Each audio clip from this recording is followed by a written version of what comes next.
Hello दोस्तों, मेरा नाम है सिद्धार्थ अहलूवालिया और आप सभी का स्वागत है मेरे इस यूट्यूब चैनल पर।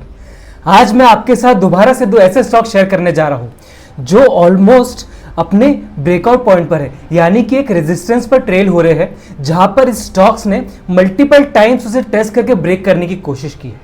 तो आइए चलिए आज हम ऐसे ही दो स्टॉक्स का स्टॉक एनालिसिस करते हैं। तो पहला स्टॉक जिसके बारे में मैं अभी बात करने जा रहा हूं उसका नाम है स्टाइलम इंडस्ट्रीज लिमिटेड। तो जैसे कि आप स्क्रीन पर देख सकते हैं, इस स्टॉक ने नवंबर 2025 में अपना हाई बनाया था जो कि ऑलमोस्ट 2700 के पास था, और वहां से ये एक लगातार डाउनवर्ड ट्रेंड में था जहां पर ये 40% करेक्ट हुआ। इसके बाद एक साइडवेज चैनल में मूव हुआ और एक रेक्टेंगुलर पैटर्न हमें इसमें देखने को मिला है। और जब इसने अपने 1900 के जो मेजर जो रेजिस्टेंस है उसे मल्टीपल टाइम टेस्ट करके एक बार जब ब्रेक किया, तो हम देख सकते हैं कि इसने उसी 1900 के रेजिस्टेंस को जो बाद में सपोर्ट बन गया वहीं पर ही ट्रेल होकर उसके बाद ये ऊपर ही रहा है। और अभी आज की डेट में ये अपने मेजर रेजिस्टेंस यानी कि 2100 से तो 2200 के बीच में ट्रेल हो रहा है, और आज इसने ऑलमोस्ट 6% तक का मूव दे दिया है। अगर ये स्टॉक अपने इस मेजर रेजिस्टेंस को ब्रेक करता है, फिर टेस्ट करके सस्टेन कर जाता है, तो इसमें हमें एक अच्छा खासा मूव देखने के लिए मिल सकता है जो कि होगा 7% से लेकर 10% तक। अभी काफ़ी सारे लोग ऐसे भी कहेंगे कि यार ये तो ऑलरेडी इतना 7-10% मूव हो गया है, क्या ये वापस से मूव होगा? किसी भी स्टॉक का अपसाइड मूव में ना डिसाइड नहीं होता है कि वो कितना जाएगा, कितना मूव हो सकता है, और ये इस पर भी डिपेंड करता है कि अपर जो है उसके मेजर रेजिस्टेंस क्या क्या है। जैसे कि अभी स्टॉक के जो मेजर रेजिस्टेंस है वो 2300 है, 2500 है, तो काफ़ी चांसेस ऐसे बनते हैं कि एक साल बाद अगर ये अपने मेजर रेजिस्टेंस के पास आ चुका है तो और अगर उसे ब्रेक करता है तो यहाँ पे हमें एक थोड़ा सा सस्टेनेबल मूव देखने के लिए मिलेगा। यहाँ पर मेरी किसी भी तरह की बाय या फिर सेल रिकमेंडेशन नहीं रहेगी।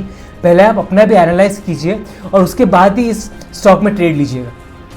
इसी के साथ साथ अगर हम 950 EMA की देखें तो ये 50 EMA से काफ़ी ऊपर चल रहा है, जो कि अच्छी बात है, और इसी के साथ साथ 9 EMA के पास भी ट्रेल हो रहा है, जो इसका एक मेजर स्टॉप लॉस या फिर रेजिस्टेंस की तरह काम करेगा, जो ऑलमोस्ट होगा 5 से 6% का।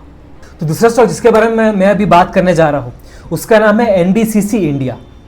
तो जैसे कि आप स्क्रीन पर देख सकते हैं, ये स्टॉक जो है इसने ऑलमोस्ट 130 पर अपना हाई बनाया था, और फिर उसके बाद ये लगातार एक कंसोलिडेट पैटर्न में मूव होता जा रहा है। लेकिन अगर हम इसे थोड़ा जूम आउट करके और देखेंगे तो आप ध्यान से देख पाएंगे कि ये स्टॉक जो है एक ट्रायंगुलर पैटर्न में मूव हो रहा है, जहां पर इसने लोअर हाइज और हायर लोस बनाकर ये अच्छे खासे कंसोलिडेट पैटर्न में मूव हुआ है। अगर मैं इसके स्ट्रॉन्ग रेजिस्टेंस की बात करूं तो मैंने उससे एक रेक्टेंगुलर बार के साथ मार्क किया है, जहां पर इसने एक बार, दो बार, 3 से 4 बार रिटेस्ट करके नीचे आया है, और फाइनली अब ऐसे पोजीशन पे आ गया है कि चांसेस बन रहे हैं कि इसे ब्रेक कर जाएगा। अगर आज की पोजीशन की बात करें तो ये आज ही ऑलमोस्ट 1% का इसने अपसाइड मूव दिया था, और कल की भी बात करें तो हमें इसमें 2 से 3% तक का मूव देखने के लिए मिला था। अगर ये अपने मेजर रेजिस्टेंस को ब्रेक करके सस्टेन कर जाता है तो इसके नेक्स्ट टारगेट हमें 125 से लेकर 130 तक देखने के लिए मिल सकते हैं। EMA की बात करें तो ये 950 EMA के जस्ट ऊपर ट्रेल हो रहा है, जहां जो ये पॉजिटिव सिग्नल हमें दिखाता है।